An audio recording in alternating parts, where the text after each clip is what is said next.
একটা সময় ভালোবাসার দৃষ্টান্ত রেখে গেছে লাইলি মজনু শিরি ফরহাদ, আর এখন আইসা 2025 সালে ভালোবাসার দৃষ্টান্ত রেখে যাচ্ছে বাপ্পি স্মৃতি।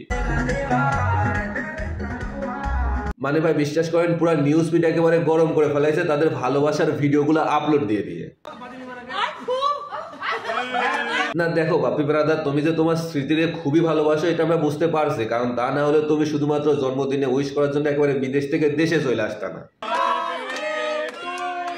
আর বিশ্বাস করো তোমাদের এই ভালোবাসা নিয়েও আমার তেমন কোনো মাথা ব্যথা নাই। আমার মাথা ব্যথা হচ্ছে যে তোমরা এগুলা ভিডিও করে করে সোশ্যাল মিডিয়ায় আপলোড দিচ্ছ। দেখো ভাই, তোমরা শুধু তোমাদের রিলেশনের কথা চিন্তা করতেছো, অন্যদের রিলেশনের কথা একটু চিন্তা করো। তারা হয়তো তাদের প্রিয় মানুষটাকে এভাবে উইশ করতে পারে না বা সামর্থ্য নাই, কিন্তু তার মানে এই না যে তারা তাদের প্রিয় মানুষটাকে ভালোবাসে না। কিন্তু তোমরা যেভাবে এইগুলা নিয়ে একটার পর একটা ভিডিও আপলোড দিতে দিতে প্রায় শখানেক ভিডিও আপলোড দিচ্ছে, অন্যদের রিলেশন তো টিকবে না। মানে ভাই এই এক বার্থডে সারপ্রাইজ নিয়ে প্রায় শখানেক ভিডিও আপলোড দিয়ে ফেলছে।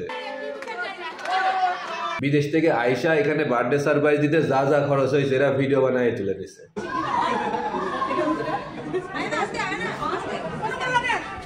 কিন্তু এটা তো অন্য রিলেশনশিপ গুলার প্রিয় মানুষগুলা বুঝবে না। তারা ভাববে যে আমারে কেন তুমি এইভাবে সারপ্রাইজ দিলা না। বাই দ্য ওয়ে, শুধুমাত্র এইটাই না, মোট 3টা কারণে এখন ফেসবুকে ঢোকাই যাচ্ছে না। 1, যখনই ফেসবুকে ঢুকতেছি তখনই দেখতেছি আমাদের তাহসান ভাইয়ের বউ ভাত খাইতেছে। 2, যখনই নিউজ ফিড স্ক্রলিং করতেছি তখনই সামনে চলে আসতেছে স্মৃতির কাছে স্মৃতির বয়ফ্রেন্ড বাপ্পি বিদেশ থেকে চলে আসছে। আর 3, আরেক কোন কাপল ব্লগার থাইল্যান্ডে গিয়া কইতাছে how much of this price. বিশ্বাস করেন আমি এদের কাউকে ফলো দেই নাই, কিন্তু ফেসবুকে একটুখানি ঢুকলে এরা আমার সামনে আইসা লাফালাফি করতেছে। আমরা কোথায় আসছি? দ্বীপে। কোন দ্বীপে আসছি? মামা আমরা কি করতেছি? আমরা এখানে রোস্ট করতে আসছি। কাদেরকে রোস্ট করতেছি? স্মৃতি আর আলামিন। এরকম কেন? ওরা এরকমই করছে সিরিয়াস থেকে। এরকম করলে রোস্ট পেয়ে যাবে? হয় হয়। কেমনে? এমনি। প্রথমবারের মতো মডেলিং জগতে জান্নাত তোহা। বিশ্বাস করেন এটা দেখার পর আমি খুব একটা অবাক হইনি, কারণ বর্তমানে মিডিয়া জগৎটা এরকম, আপনি যত খুলবেন তত উপরে উঠবেন। আর এরা তো খোলার পরে এখানে আসছে না, মানে কপাল খোলার পর। ধলা বিলাই বিদায় আসে, ধলা বিলাই কালা বিলাই। উফ, বুঝলাম না। আমি অনার্স সায়েন্সে পড়ি। টিকটকের রাজপুত্রের একমাত্র রানী, লিঙ্ক আবিষ্কারক মাইয়াগো কিরাস। এনারে নিয়ে কিছু বলা যাবে না, কারণ এনারে নিয়ে কিছু বললে চাকরি থাকবে না। এই ছবিগুলো যে আর্ট করছে আমি তাকে খুঁজতেছি। বিশ্বাস করেন সে নোবেল এবং অস্কার দুইটা একসাথে ডিজার্ভ করে। ভাই রে ভাই, যা আঁকছে না একেবারে প্রত্যেকটা পারফেক্ট হয়েছে।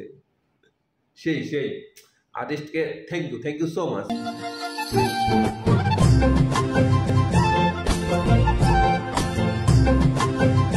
নাউজুবিল্লাহ আস্তাগফিরুল্লাহ, এইগুলা নাকি আবার ট্রেন্ড না, মানে একদিক থেকে টাইনা এইগুলা দিচ্ছে, আবার এইগুলারে ট্রেন্ড বলে চালায় দিচ্ছে। মানে এইগুলা ভিডিও করে করে আবার টিকটকে আপলোড দিচ্ছে। পরের জিনিস বাইরে আনার কোনো দরকার আছে? বুঝলাম না ভাই, এদের কি মান সম্মান বলতে কিচ্ছু নাই? এই আপারে আবার দেখেন তার নাই, তারপরও ভিডিও বানানো বাদ দিচ্ছে না। মানে কি কষ্ট, কি কষ্ট।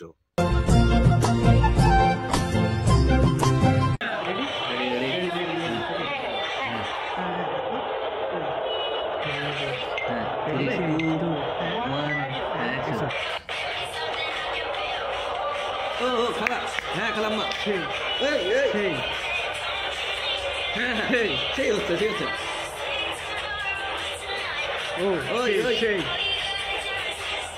হ্যাঁ ফাটায় দাও, মেসে ফাটায় দাও।